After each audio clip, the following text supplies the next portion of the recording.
Bonjour à tous, bonjour à toutes, j'espère que vous allez tous et toutes bien. On se retrouve aujourd'hui pour parler, bien en retard, je le sais, de The Penguin, épisode 8. Alors toujours réalisé par Greg Zobel, sorti le 11 novembre, et je pense que lui sortira un mois après cet épisode, donc vraiment bien en retard, d'une durée de 1h08, donc le plus long épisode de la saison 1. Et j'espère que ça restera comme ça. Alors, qu'est-ce que ça va raconter cet épisode? On arrive vraiment sur le dernier acte, voilà, où on va avoir le pingouin qui va enfin monter au pouvoir, même s'il va se passer quelques trucs avant, hein, évidemment, notamment avec tout le côté des gangs qui vont se rebeller après face au pingouin, puis après les généraux, enfin les bras droits, vont se rebeller face à leur chef, évidemment. Euh, on va avoir comme quoi Sophia détient la mère de Oswald Cobblepot, tout simplement. Et on va y voir la montée en puissance du pingouin. Et on apprend que la mère de Oswald était au courant du fait que c'est Oswald qui les a tués. Mais ça, on en reviendra après. Alors, mon avis sur cet épisode, c'est un excellent épisode. Où vraiment, on rentre vraiment dans cet épisode sur la guerre de gang qui éclate, même si je suis pas trop d'accord, parce qu'en fait, la guerre de gang, elle y est pas vraiment. C'est le seul truc qui est un peu dommage. Mais bon, on a un excellent scénario, évidemment, et aussi un excellent jeu d'acteur, je trouve. Voilà, en termes d'acting, franchement, il est excellent. Et le seul souci que j'ai dans cet épisode, encore une fois, je sais plus si dans l'épisode 7, parce que ça fait un moment, hein, évidemment, que j'avais mis, mais non, je ne l'ai pas mis quelque part. Bon, c'est pas grave. Non, j'avais mis un point positif pour les... Mais en fait, c'est vraiment dans cet épisode 8, j'ai l'impression que Julian ne sert à rien. Alors attention, on va me dire oui, mais Julian, en fait, c'est l'épouvantail. Non, non, non. Pour moi, Julian n'est pas l'épouvantail. Ou par contre, si dans The Batman 2, ils nous disent que Julian Rush est l'épouvantail, ça va me faire chier. On va être très honnête, ça va me faire chier s'ils disent que c'est lui l'épouvantail. Parce que pour moi, c'est Jonathan Crane. Voilà, tout simplement. Parce qu'il y a, je sais plus si je crois pas que ce soit dans cet épisode, mais à un moment donné, dans le bureau de Julian, tu as le masque de l'épouvantail et un gant. Tout le monde est en mode, c'est l'épouvantail. Non, ce n'est pas l'épouvantail. Il n'a rien de l'épouvantail. Parce que pour moi, ça aurait été l'épouvantail. À la limite, il aurait fallu quelque chose de plus intéressant. C'est de faire en sorte que Sophia Falcon soit toujours dans la peur. Voilà. Là, tu m'aurais dit, il fait en sorte que Sophia reste dans la peur pour justement euh, bah, être constamment dans sa peur, dans ses doutes, et que Julian monte au pouvoir, voilà, sans pour autant être chef de famille. Je t'aurais dit ok. Là, il n'y a rien à voir. Enfin bref, l'intrigue, elle est cool, même si Julian n'a servi à rien. Et j'ai un énorme souci, c'est notamment, et je dis bien notamment, il est où Batman après tout ce qui vient de se passer? Sincèrement, hein, il est où Batman après tout ce qui vient de se passer? On a Gotham qui a explosé. Alors Gotham qui a un énorme cratère. Il est où? Il est où? Il est où? Il est où? Je sais pas. Je sais pas. Peut-être en train d'apprendre l'espagnol ou peut-être en train d'apprendre à avoir plus peur du vertige. J'en sais rien. Alors, c'est pas ça qui m'a fait ne pas aimer la série, évidemment. Mais voilà. Enfin bref, on va passer au point négatif de cet épisode. Alors notamment Julian qui, en fait, tu regardes le perso et tu te dis, il a juste servi à se taper Sophia Falcon, quoi. Sinon, à quoi il a servi d'autre? Vraiment. On va me dire, à aider comme quoi, je sais plus comment elle s'appelle, bon, la mère d'Oswald, euh, puisse dire ce qu'elle a vécu. Ouais, mais c'était pas si important que ça, je trouve. Euh, mais bon, c'est pas grave. Après, sinon, il a servi à rien, je trouve. Vraiment, il a servi à rien. À part de Love Interest pour Sophia Falcon, il a servi à rien. Et même, je trouve que c'est même dommage qu'il ait servi de Love Interest. Parce que tu peux te dire, mais à quoi ça aurait servi? À quoi ça lui servait à Sophia d'être avoir un Love Interest? À rien. Alors, c'est pas vraiment ça. Mais t'avais l'impression qu'il voulait t'en faire un personnage principal presque. Non. Et puis qu'à la fin, il retourne à Arkham. Je comprends pas pourquoi. Enfin bref. Deuxième point négatif, on va y arriver. Et ce point négatif s'adresse aussi à un second point négatif. À un troisième du coup, et le dernier. C'est où est Batman? Et où est James Gordon? Évidemment. Moi j'aurais aimé, comme quoi, à la fin de l'épisode, on est James Gordon. Au pire des cas, Batman, je dis, alors oui, on nous a mis le bat-signal. Waouh! Alors, on va être très honnête, ça se passe. Alors, la série, voilà, tu mets bout à bout, ça se passe pendant une semaine. Ok, il n'y a pas de souci. Sauf que, au bout d'un moment, Batman, il voit bien. Alors, on va me dire, oui, mais Batman, face à des gangs, il se dit, bon, ils font rien de mal. Ah, je suis pas d'accord, quand même. Je suis pas vraiment d'accord. Enfin, voilà. Et où est James Gordon? J'aurais aimé comme quoi on ait un discours de James Gordon, tu vois, au pire des cas. Et encore, ça m'aurait peut-être fait chier, c'est de dire, eh ben, on va faire en sorte comme quoi tous les membres de la PEC de Gotham soient supprimés. Et qu'il n'y ait plus de corruption, tu vois. Enfin bref, c'est le seul défaut que j'ai eu de ces épisodes. Alors, il y en a aussi un, mais ça, c'est pas un défaut, ni un point négatif. C'est, j'ai vu beaucoup de gens, et alors, je comprends, hein, évidemment, sur Twitter notamment, qui aurait dit, comme quoi, oh là là, dans le tribunal, où est Oswald? Parce qu'à un moment donné, il est au tribunal, euh, par rapport à Sofia, mais on en reviendra après. Il y a des hiboux. Les gars, c'est juste des rideaux, hein. C'est juste des rideaux, et il n'y a aucune cour des hiboux, hein, dans ce tribunal. La cour des hiboux, ils ne sont pas dans un tribunal comme ça, hein. La cour des hiboux, ils sont dans le sous-sol de Gotham, pour moi en tout cas, dans le parlement des hiboux. Alors, entre guillemets, mais je pense que, alors vraiment, quand je serai bien aménagé et tout, parce que des petits soucis en interne qui font que je n'ai pas pu déménager à l'heure où vous voyez la vidéo, enfin au moment où vous voyez la vidéo, normalement, je dis bien normalement, je ne m'avance pas, j'aurais déménagé. Mais bon, voilà, petit à petit, mais j'ai envie de faire un. En fait, pas comme. Alors, de toute façon, là, vous voyez la vidéo là. Normalement, je vais essayer de la sortir la semaine prochaine. Dans la semaine prochaine, donc normalement, j'aurai mon appart. Euh, mais je ferai un live sûrement ce jour-là, au moment où vous voyez la vidéo. Ou peut-être après, je sais plus quand sortira cette vidéo, mais vous verrez.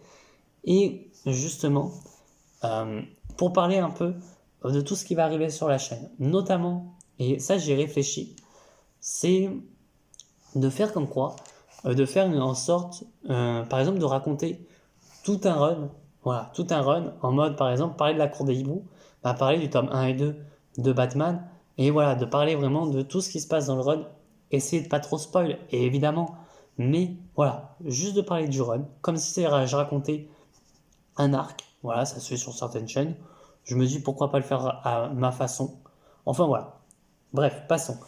Voilà, mais oui, non, le truc de la cour des hiboux, euh, on va être très honnête, c'est pas ça aurait pu être dans la série Pingouin si ça avait été fait intelligemment.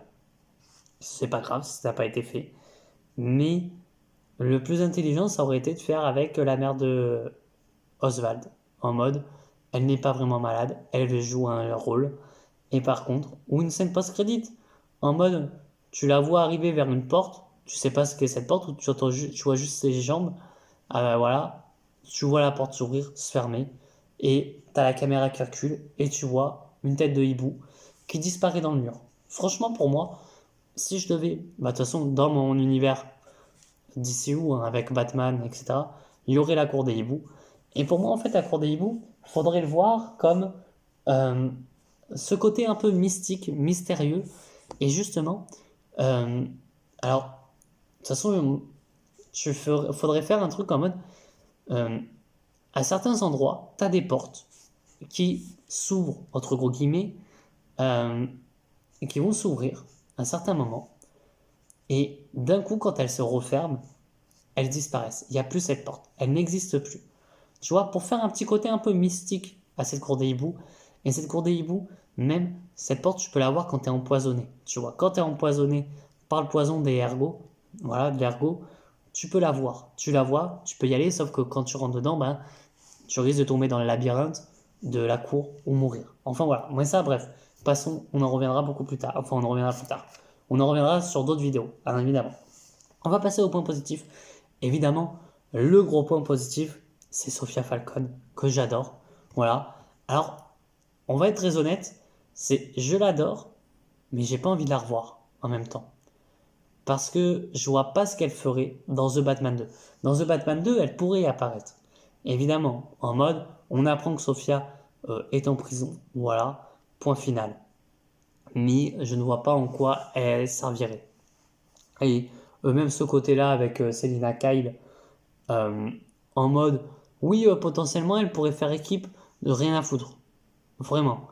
Je vois pas en quoi elle ferait équipe en sachant que Selina a voulu buter son Falcon. Je vois pas pourquoi. Oswald Cobblepot, hein, évidemment, qui est excellent. Enfin, Colin Farrell est excellent dans le rôle, excellent dans la série. Et franchement, j'ai kiffé le voir. J'ai kiffé voir le personnage. Voilà. Euh, et même, j'ai beaucoup aimé que on te le fasse vraiment passer pour un méchant du début jusqu'à la fin. Et notamment sur la dernière scène, on va en parler, hein, sur cette dernière scène où vraiment, ben, il tue Victor. Voilà. Que depuis tout le début, hein, depuis l'épisode 1, je vous dis, oui, je suis sûr qu'il va devenir une sorte de Victor Zaz. Alors c'est vrai qu'il y a des moments où j'étais en mode, là, il partait à reculons, genre en mode, ils veulent plus le faire. Ça m'avait un peu dérangé. Sauf que là, du coup, tu te dis, ah oui, d'accord, donc il le bute. Voilà, point. Il bute Victor. Oswald bute Victor. Alors non, on va être très honnête, ça ne sera pas Jason Todd ou quoi que ce soit, je n'espère pas. Au pire des cas, qu'ils en reparlent, tu vois. Parce que son corps, non, son corps est posé dans le sol. Alors ils peuvent dire comme quoi, voilà, c'est une personne morte comme ça. Mais je me dis, est-ce que The Batman 2, et j'espère pas, ça soit le pingouin, son ennemi, si c'est le pingouin, va falloir nous montrer quand même d'autres ennemis. Parce que si c'est le pingouin dans Batman partie 2, ça va me faire chier en sachant que le pingouin ne sait pas se battre. Même là, tu vois, comme quoi c'est pas un boxeur, c'est pas un combattant. Bon, j'ai envie de te dire face à Pattinson, pas grave, mais bon. J'ai envie au pire des cas, tu nous mets un Deadshot, alors un Deathstroke, ça serait fait bizarre, mais pourquoi pas, tu vois, tu nous mets des ennemis qui débarquent. Enfin voilà. Euh, la mère de Oswald, que je trouve hyper cool, mais il y a un défaut. Un défaut que je n'ai pas mis dans le point négatif, parce que ce n'était pas si dérangeant que ça, mais ça reste quand même un point négatif. C'est, en fait, ça m'a fait chier qu'elle sache comme quoi euh, Oswald avait tué euh, ses deux frères.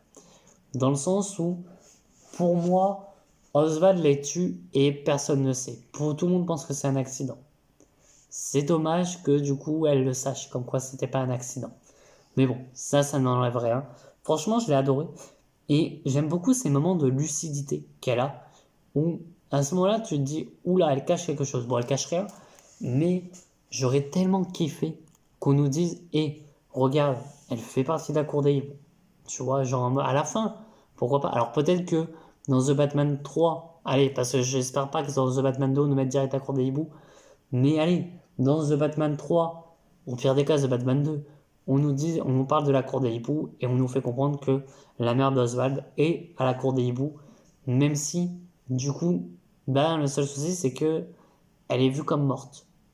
Voilà. Enfin bref. Et il y a aussi ce côté-là avec F. Carlo que, du coup, je kiffe beaucoup.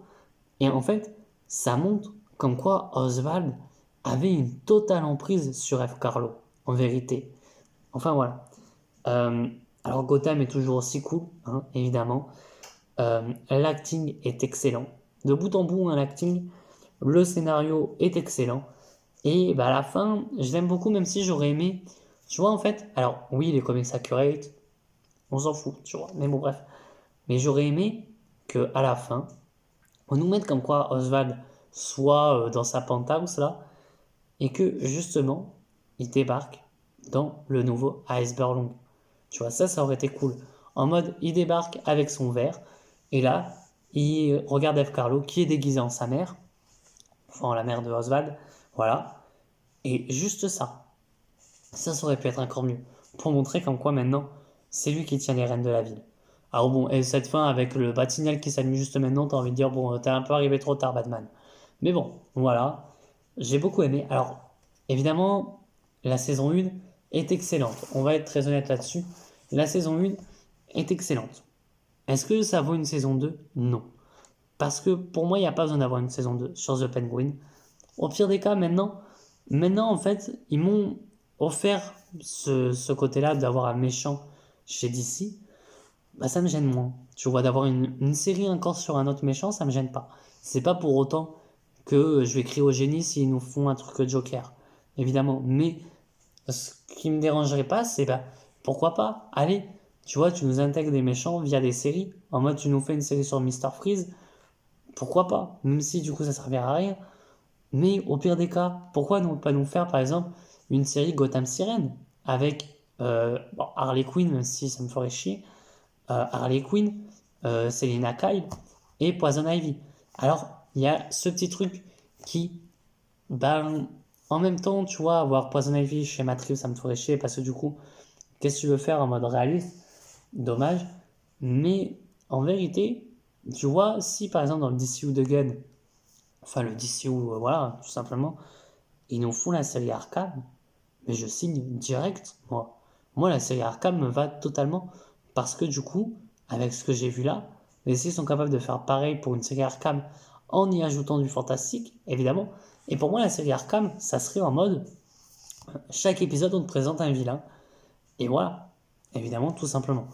Enfin bref, voilà, une excellente série que je recommande, que je conseille. De toute façon, je la reverrai pour mes reviews d'ici, etc. Même si là, c'est un peu en pause, mais ça va revenir très vite. Et sur ce, je vous dis à très bientôt et à très vite pour de prochaines vidéos. Allez, ciao tout le monde.